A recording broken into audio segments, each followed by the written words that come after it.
Hello, what is up?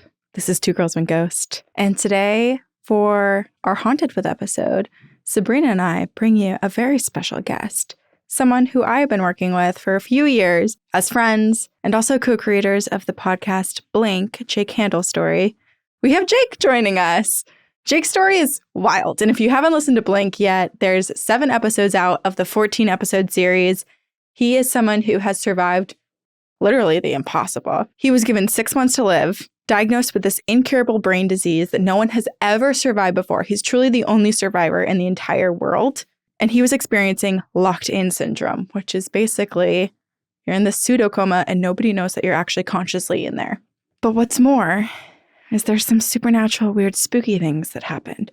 So Jake is joining us for this episode to tell us a little bit about his story, but then also to share with us what it was like to maybe die and his experience with astral projection and his sort of internal self-help therapy retreat where he splits his consciousness into 2. So I really hope you enjoyed this episode. Sabrina and I are very excited to present it. Without further ado, Jake Haendel of Blink.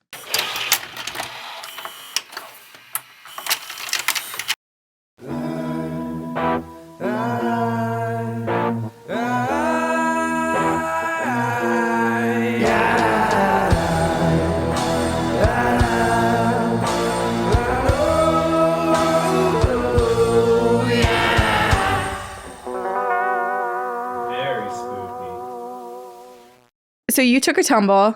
Yeah. You took a spell. A little bit. You were traversing my sidewalk. I said, there's no ice. Well, You took 2 more steps and there was ice. And there was ice. And it's on video. When it was really icy. And you were like, it's so much better now. No ice. And it's all slush. And then there was an ice cube.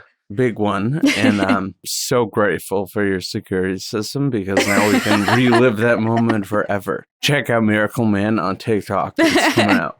Well, you did say that this was good because you had a fear of falling, and now it's happened.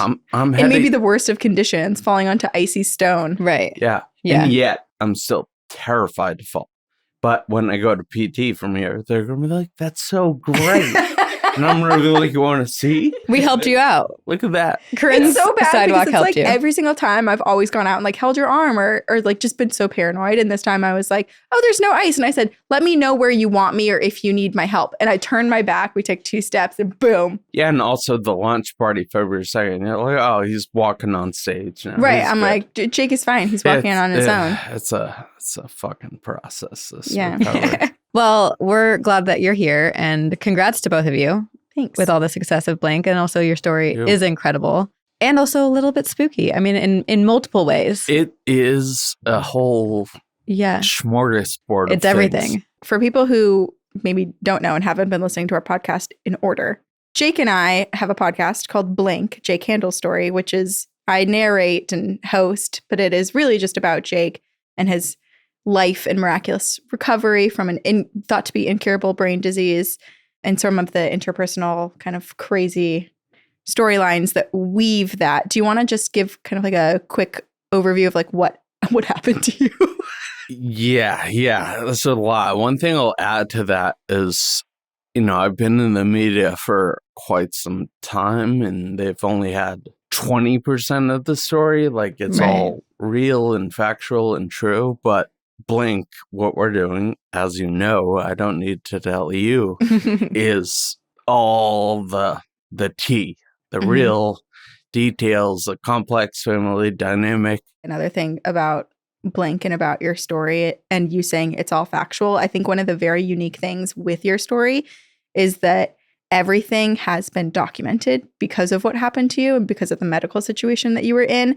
There is quite literally a huge paper trail. Yeah. Yeah, I was going to say in a future episode, we got to let people know how many pieces of paper there are because court records, medical records, Yeah. legal records. How many things you've had to sign your name to like allow me to access to. Mhm. And then let's not forget that I wrote half of my experience by iBlink, Mhm. which might be getting ahead of ourselves here because they're like, why would he write by eye blink. This guy walked in here This with guy- only one tumble. This guy And is now he's he talking fell to in Jimmy here. Fahito. This guy's like wet and Sitting on a beach towel Yeah. in February. yeah. So, I lived kind of a double life. I was a head executive chef. I was also a drug dealer. I sold kind of anything. And the reason for that was my mom was terminally ill. My dad moved away and, kind of knew that she was going to die. And I'm like in high school and I'm like, how the hell am I going to take care of myself? So the logical step in my mind was sell drugs. So I did not listen to Biggie's advice, never get high on your own supply. And I turned into a real addict, primarily using opiates, which led to heroin. I never injected.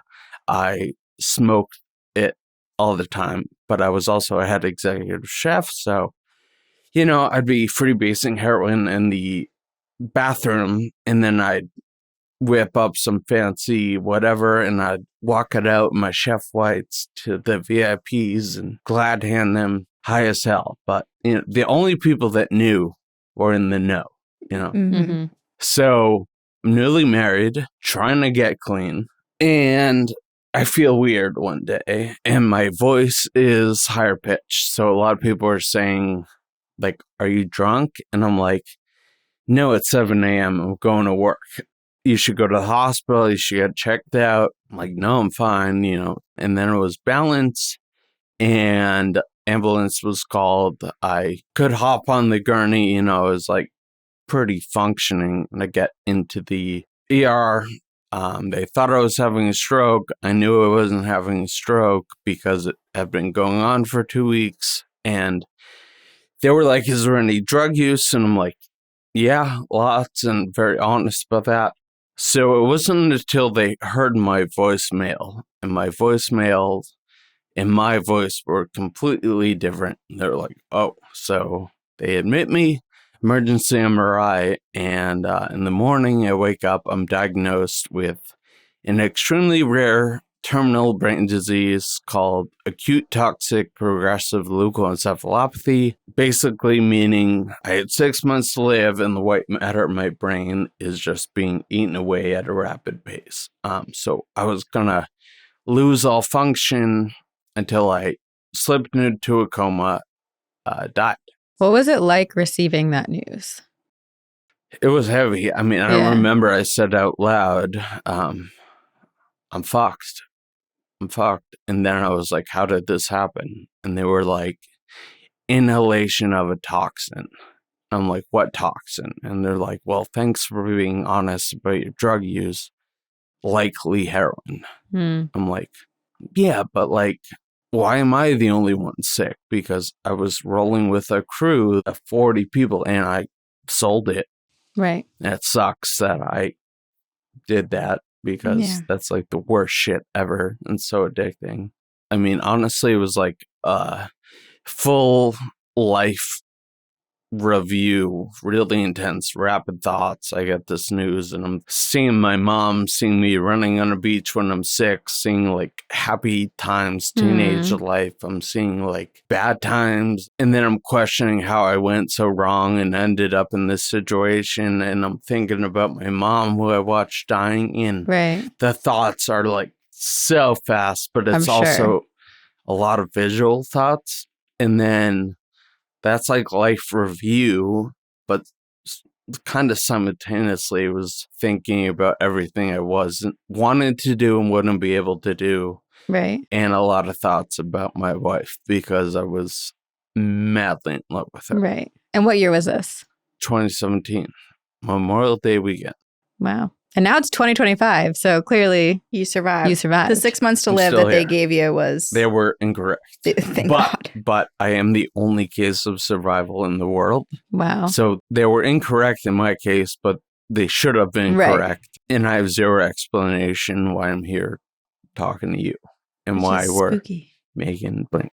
yeah, maybe there's a question as to how or why you're the only person to survive this. But now knowing you and knowing what you went through and sort of like the mental battle that you fought, I think is super interesting and might have contributed to your survival. So I think a couple of the things that I would love for you to share with us today would be, well, there's 3. Okay. So 1, what it was like to die. Mm-hmm. What happened then when you split yourself kind of into 2 and you had that self-help therapy retreat? Mm-hmm. And then the 3rd thing, kind of like the discovery that some of the visions that you were seeing when you were, quote unquote, like in a coma and not able to see, how you kind of made the connections that maybe you were having some real life experiences and not just living in hallucination.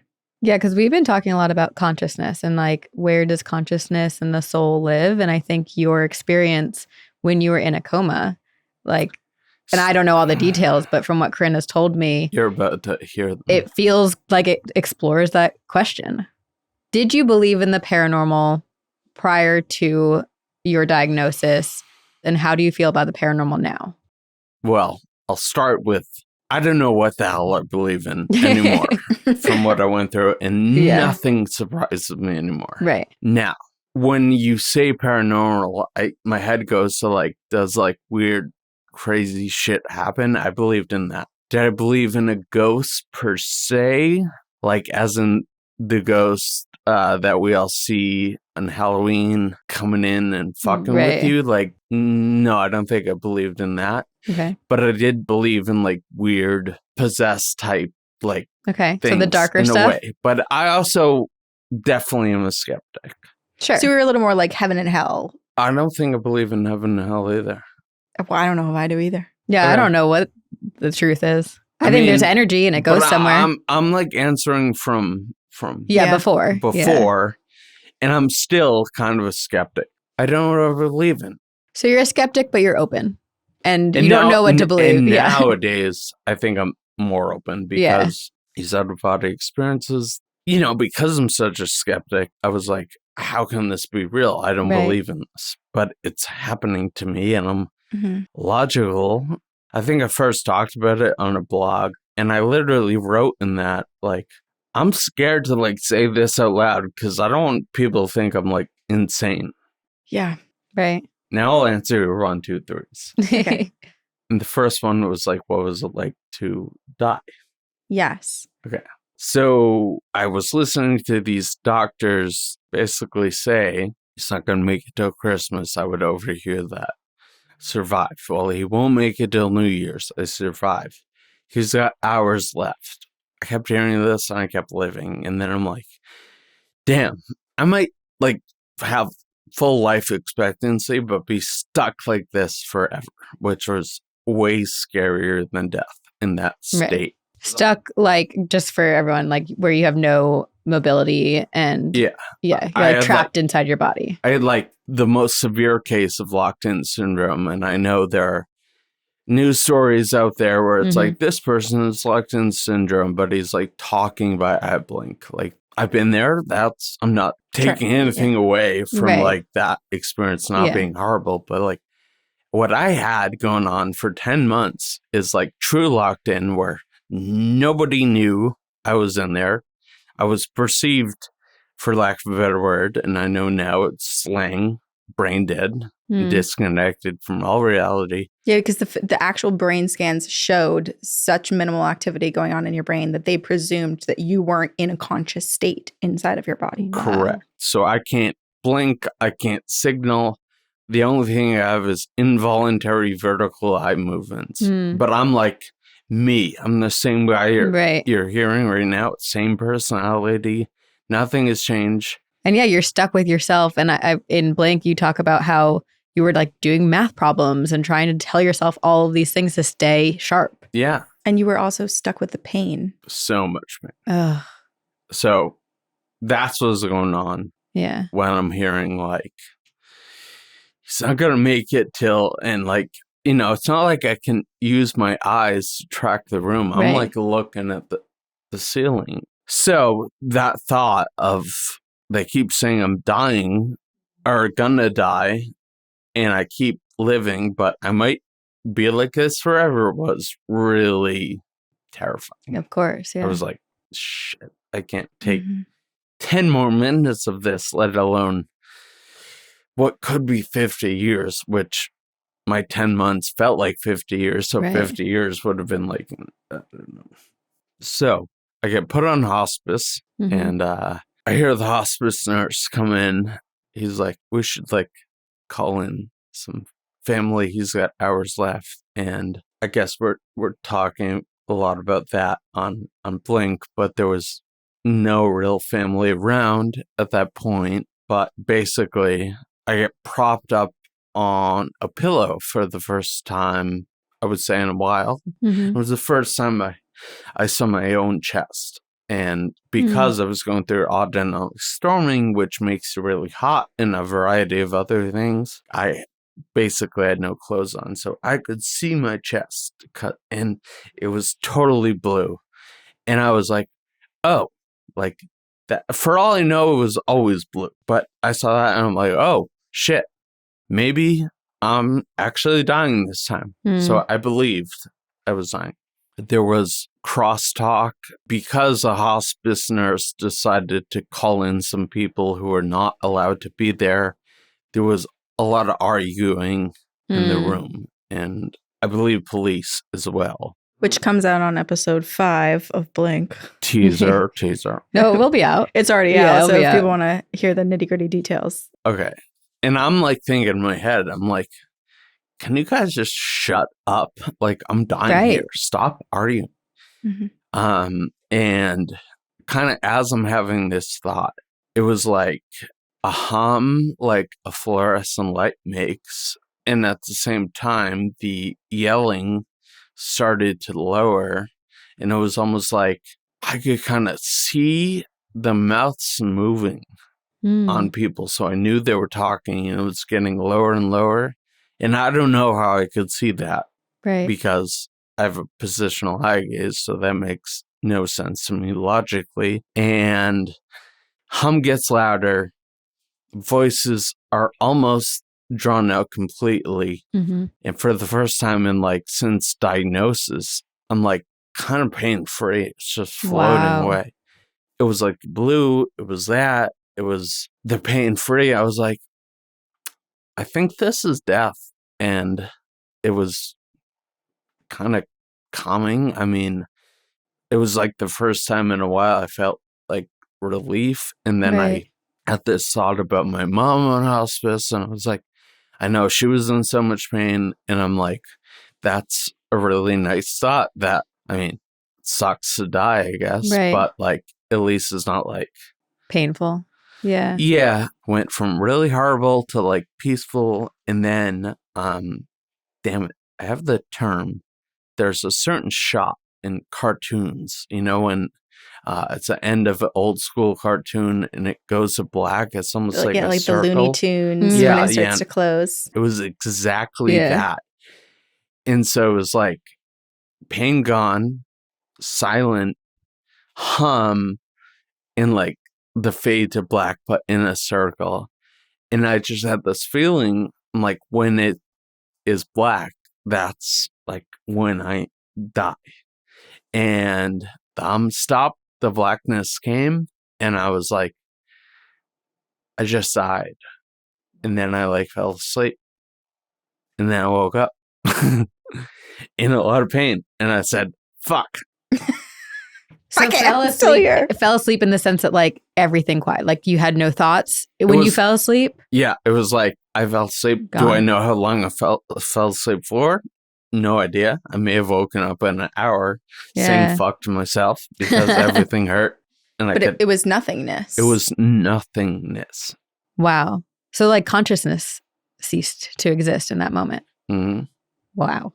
And let me tell you, it was for what I was going through for the last 6 months, or it may have been 8 at that point.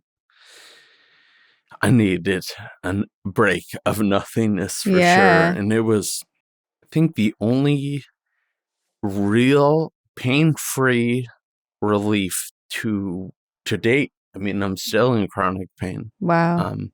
Wow. Except when I fell on that ice. I was just going to say, we I just made a felt hell of a lot nothing. worse. No, actually, I was just like so jolted by There's the your out-of-body experience. Yeah, So like you being in that state for so long and having people constantly question whether you were going to die or not, you did speak about keeping your mind sharp and trying to do math problems and think about geography and all of these things. But that started to evolve over time and you found yourself needing to make peace with yourself.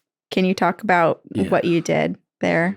I'm somebody who is always kind of talk to themselves in their head. Mhm. Do you guys do that? All the time. Mm-hmm. You know, I there's almost have like two trains of thought. I get distracted sometimes because I'm thinking, like I have two voices that are Do you have like an emotional one and then like a more like get shit done one? Yeah, I think Yeah. so. I like I have that like a sound effect. fluffy like up here, Yeah. up here, and then I have I can't move my tongue fast enough to do that anymore. So I'm like, and, But yeah, it's wild. There are some people who don't Yeah. hear their own thoughts. now, are they the crazy ones or are we? I think we're all a little bit crazy. Oh, that's for sure. Yeah.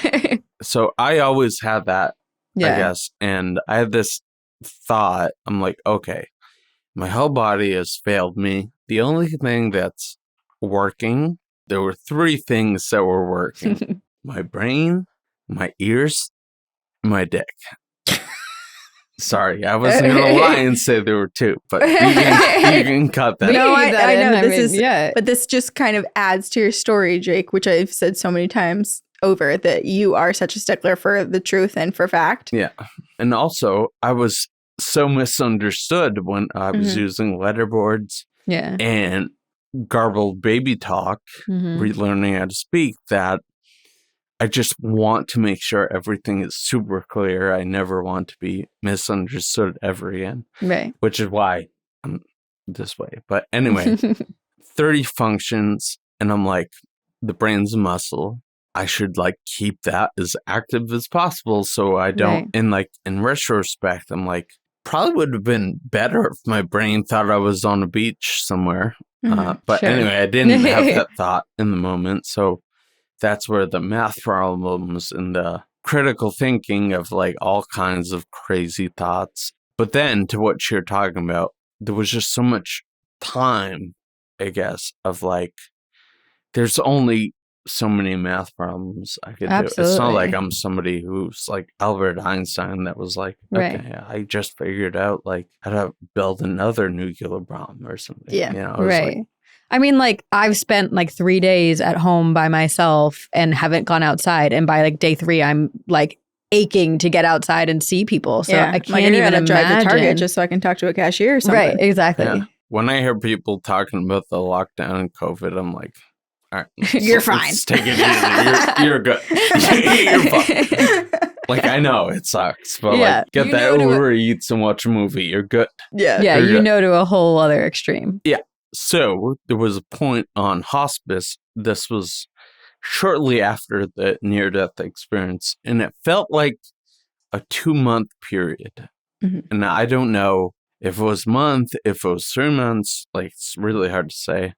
But I started utilizing my time better, I would say. I mean, it was not like I had many options, but I started talking to myself in two voices. So the way I explained this, like, there was my heart, Mhm. my chest, and that was like definitely not the Jake voice you're hearing now because it's new, but the old Jake voice. Mhm. And then my brain would answer my chest in a deeper, wiser voice that was still my voice, but it was a different, deeper, wiser voice. Mm. That makes sense. It kind of started with like, how'd you go so wrong? And like, why were you so fucking depressed? And like, why did you hate everything? I think I said like, well, obviously I know it's my mom. And the deeper, wiser voice would like answer me. And it was kind of like you were always on the go. You were just running. You were trying to figure it out. And you never like grieved properly. And I like was arguing with this voice. I'm like, what are you fucking talking about grieving? Like, I cried my ass off and I like, Mhm. and they're like, no, you didn't grieve properly. And anyway, it was like that. And this went on for what felt like days. You were like therapizing yourself. Yeah, I call it the best self-help therapeutic retreat anyone could take, because you can't leave.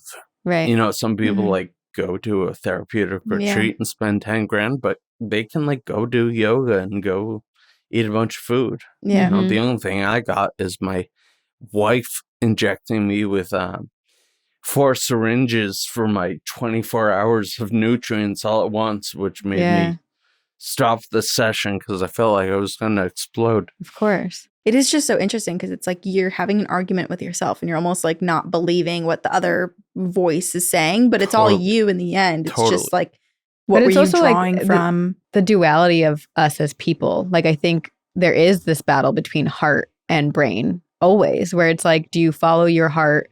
Do you follow your brain? How do you know which one's the right option and choice? But like, you were forced to sit and like work through all of that with yourself. Do you guys think it was like a coping strategy, or it was what I wanted to do? It's hard to say.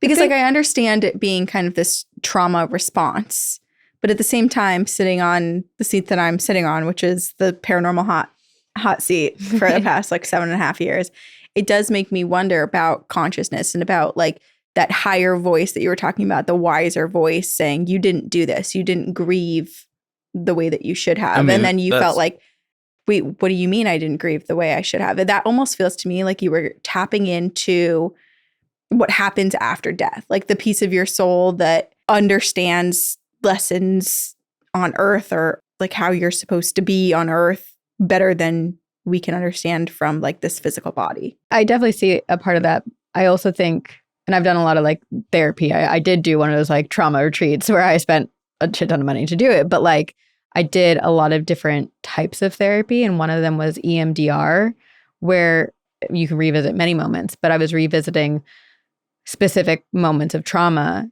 and kind of went into this mental space where my present self was like working with the emotional wound, which was still me. Yep. And I was like, here's a new perspective that I've had now that I've lived however many years. And it was a little bit of like a conversation between two parts of myself. It is interesting too, because like in the paranormal world, another conversation that kind of happens is when something traumatic happens to someone, does a piece of their soul kind of chip off and exist somewhere that needs to be almost like collected and brought back to be healed? And perhaps maybe that's in a way what you were doing. Like the brain part of you was going and collecting all of those broken pieces to bring yourself back and create this whole person who has the strength to survive again. Okay. I have a question, again, a follow-up for both of you. Coming from the paranormal seats you guys sit in, not that anyone really understands a lot about the brain. I mean, even the experts will admit we know little. Mm-hmm. Wouldn't it make sense, at least in my case, that there's so much shit happening in the brain that it could be like explained? Well, it'd still be unexplained. Well, but here's the interesting thing. There's so much happening in your brain, and your brain should have been lighting up in so many different areas based on what you're talking about with the pain, with the emotional responses that you're having to doing this self-help therapy retreat. And yet all of the scans showed minimal activity. Yeah. So that makes me question if the reason why we don't understand the brain is because we're looking for answers pertaining to consciousness by studying the physical brain, when really consciousness is entirely separate from the brain itself. Consciousness exists like in the universe. Right. Yeah. Brian Edlow, we need you to come on this. Dr. Edlow. Well, but it's true, because it's like, I even think about when they do brain scans of people and they're like, okay, this part of the brain is lighting up when you're doing math and this part of the brain is like creative. Mm-hmm. If you were doing all of these things in your mind, a scan should have picked up on something. Right. Yeah, they admit to that. Yeah. They also admit that, 50 years ago, it was like, yeah, scans can really tell you it all. They now know that it's Not limiting, but Mm-hmm. still, it's the tool we have. Right. Yeah. Anyway, super interesting. I don't know. Again, nothing surprises me. I just don't know what I believe in. And yeah, this went on for 2 months, and it was argumentative, but argumentative with myself. do you feel like now, present day, you still have those arguments between you, or have you unified? I've definitely unified. Okay. That was strictly this like 2-month period, I think, Wow. on hospice that I was ununified. I don't want to say I came out of it like totally at peace, because I was in like horrible pain and stuck Yeah. in locked-in syndrome and scared I'd be there forever. But after this, what felt like 2 months of like your therapeutic treat, I'm sure you were able to like go to dinner and like, Yeah. I like stuck with this for, I had 12-hour sessions, Right. like at least, you know? Yeah. Which is exhausting. Because like I remember It how is, exhausted yeah. you would be after a Yeah. session. Oh, it's you're super. Yeah. But I did come out of that, what felt like 2 months, feeling maybe accomplished something, and I understand and I'm at peace with my fucked up previous life. Like I a new guess. perspective. Yeah. Yeah. But still very much like, oh, fuck, I'm Yeah. still stuck. Yeah. Like, it would have been great if I could just have like bounced back to old Jake with this Right. perspective. Like, okay, I'm done. Let me out. But should you have been old Jake? You questioned yourself about like, why was I so depressed? Why was I so angry Right. with the world? Oh, would I have been old Jake? Yeah, like did you want to be old Jake? So no. So 'Cause what that's- I meant by old Jake is I didn't have locked-in syndrome. I could Oh, walk. yeah. I could talk. I could. Yeah. You're But then awake I and would have saying, been like, all right. okay, I'm not like miserable. Yeah. And like, I don't want to paint myself like I was miserable on the inside. Sure. If I was out with you guys as old Jake, you would have been like, Jake's a man. Yeah. But I was miserable. I mean, I think that goes to show like how what you see of a person and what they show you is not always what's really going on. And it's hard to know what's going on inside of someone and how they're feeling. Everyone has shit. Everyone has shit. Yeah. Okay, so when you eventually did start to be able to communicate and sort of come out of this pseudo coma state, you had a discovery that you told me, which was that some of the things that you could see but not see might have been real. Can you talk about that? Yeah. So I alluded to a little bit on hospice where I was able to see people's mouths move, but this started in the month of December of 2017, which was the meat of the worst of the 10 months. Yeah, it was really crazy. I don't know. It would only happen when, and I didn't get a lot of visitors due to fucked up life, family dynamic circumstances. But when I did get a few, this would happen. And again, I'm like laying in this bed. I can't move. And I'm looking wherever they put me to. If they raise the bed to like 45 degrees, I'm looking like at you. Right. If they put me back, I'm looking at the ceiling. If they roll me, I'm looking here. So I'm like looking at the ceiling, and my ex-mother-in-law comes in, and she starts talking to me about some real heavy stuff, kind of like saying her goodbyes, because this is when they were like, he's not going to make it till Christmas. Real heavy shit. Like, don't worry about Elle. Like, she's going through it. Like, I'll be there for her. Yeah. It's so sad, Jake. Like, it's okay. I don't know if you can hear me. It's just like, and all of a sudden, at like the beginning, very beginning, I had a bird's eye view of myself in the room. And like, I could see myself, and I could see her in a chair, and I could see like what she was wearing.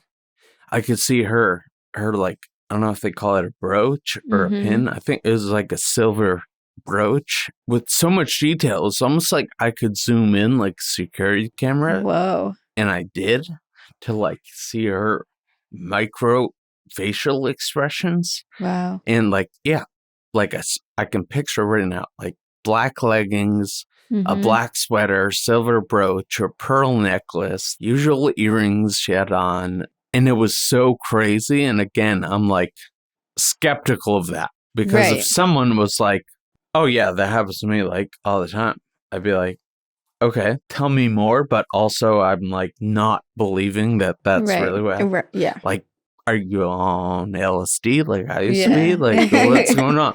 I'm like, what the fuck? Is this real? Yeah. Like, is this happening, or is this a hallucination? But I always kept a really good grip on reality, even when I had hallucinations, which I definitely had.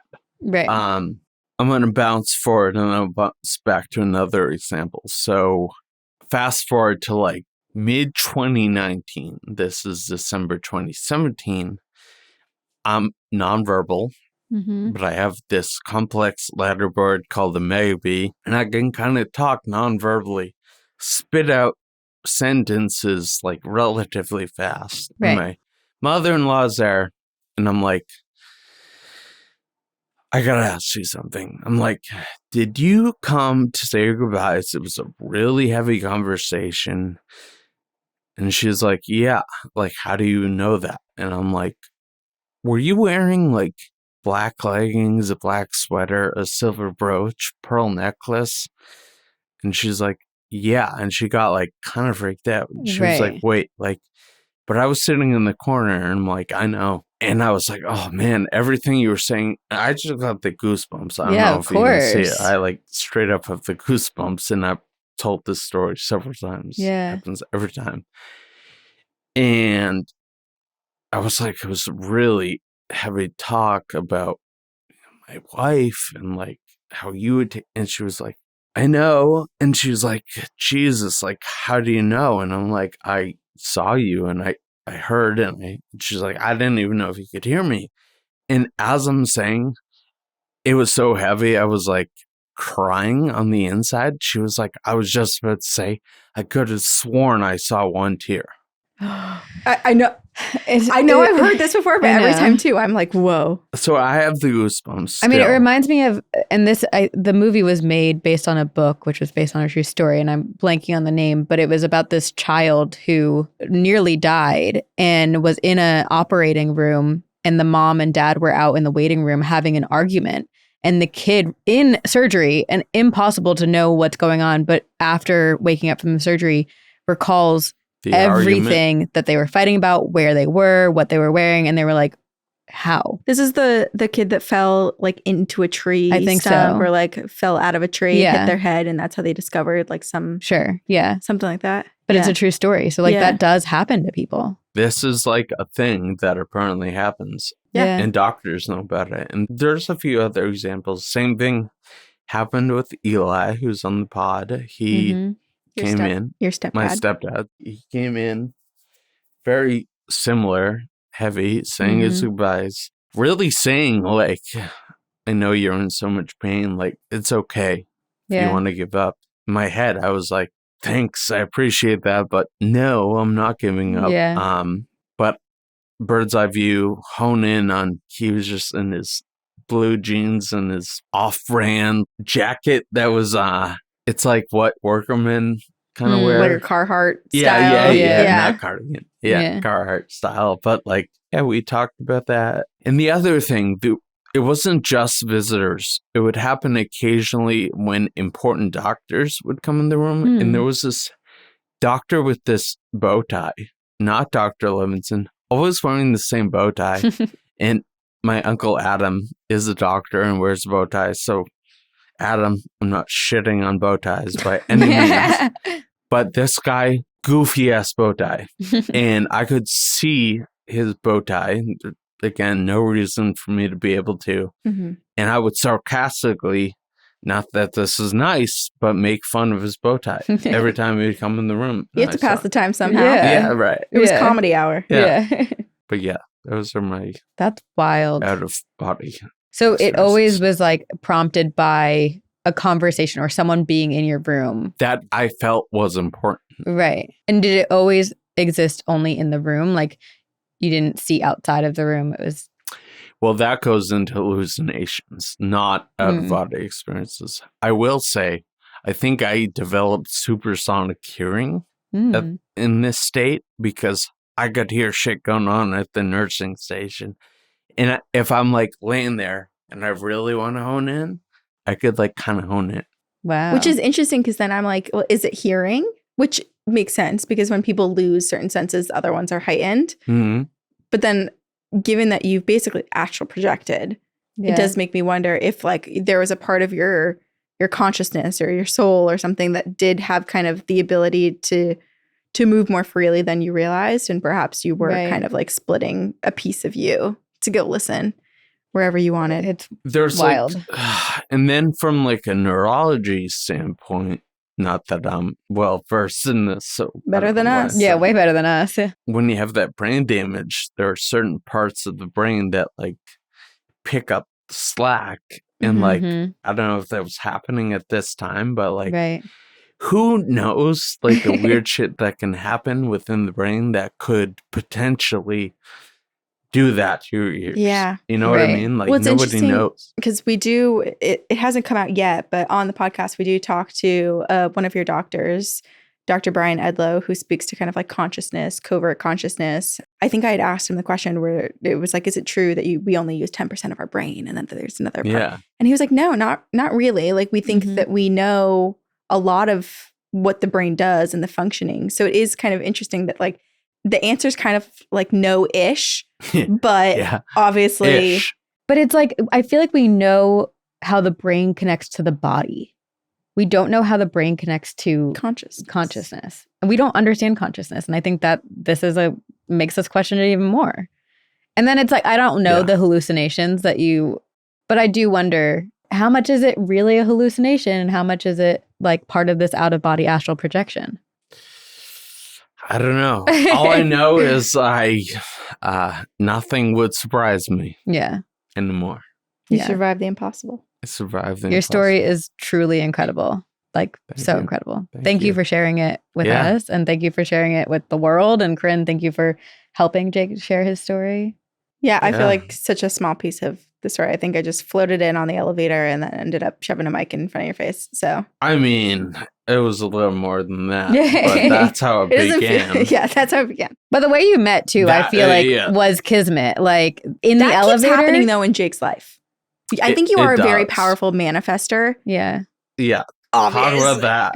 Like, I don't get it. I don't get it at all. But it is really interesting though, because it's like, well, you're also a very charismatic guy, and I feel like you're very approachable, and people are very attracted to like helping you and being your friend. But like beyond that, just the fact that you get introed to people just kind of like float in your life who can help you with something that you're seeking. Did I ever tell you the story of how I ended up living in the same place you lived? Yes, but refresh my memory. Yeah, this is crazy. So I'm on the partner shuttle bus. I got appointments like all over creation, kind of. And I'm on this bus and it breaks down. They said it was like 30 minutes or something for a new one. And I kind of look up and I just see like a sign. It's like, move in today, 3 months free. And I tell this guy in my PCA, I'm like, broken language. It kind of sounded like, roll me in there, something like that. And he rolls me in and they're like, hey, what's going on? And I'm like, 3 months free? I'm like, that sounds really good. And they're like, what are you looking for? And I'm like, anything accessible if you can't tell. And and he's like, okay, what do you mean by accessible? I'm like, well, like, I don't care if you use a shower that's like roll in. I need some grab bars. And he's like, so yeah, like we got this one that is, but it's got a horrible view. Like, Not the priority. doesn't here. Yeah. matter. I haven't showered in 2 months.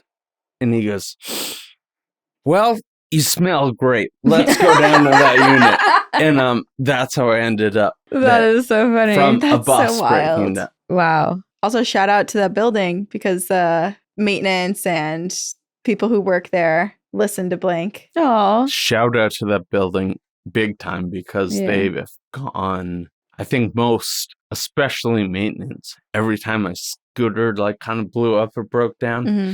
they don't need to fix that. That's not their job. They're all in there like, Oh, what's that's so nice. And they're like, yeah, I got to go to the hardware store, get a piece. Like, how much does that cost? Like, don't worry about it. oh. So nice. And even So recording, nice. like we recorded from all the common spaces at this place, and you're not allowed to do that.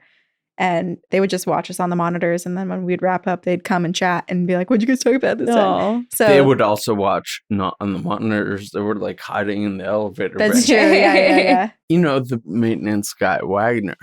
I'm getting coffee at like 6 a.m. and he's like, I love Blink. I love Blink. He's like, I didn't know all these things. He's like, you fucking crazy. I got him a Blink sweatshirt coming. He's that's so excited. nice. He's so. I'm like, dude, for everything you've done over the years for me, like so kind, so sweatshirt, nice. like Yeah. Well, this is a good way to tell everyone else you should listen to Blink. Listen to Blink. Listen to Blink. For all of Jake's story. Yeah. I've been saying this a lot. You know, we'll see how you feel about this guy you let in your house after you've heard it, because I'm really putting it all out there. You know? I think people feel quite positively. Yes. I think a lot of people know someone who have gone through something like addiction and kept it hidden. So even just the story of, you know, your upbringing and your family and how it was hard to deal with that and process it. And everyone deals with it differently. But I think you're so relatable in that way. And you're such a positive person despite everything you've been through. And I think you offer a lot of hope, which is really, really necessary and needed in the world. So thank you. Mm-hmm. Yeah. Thank you, guys. Yeah, of course. Thank you. Yeah. We will see you on the other side.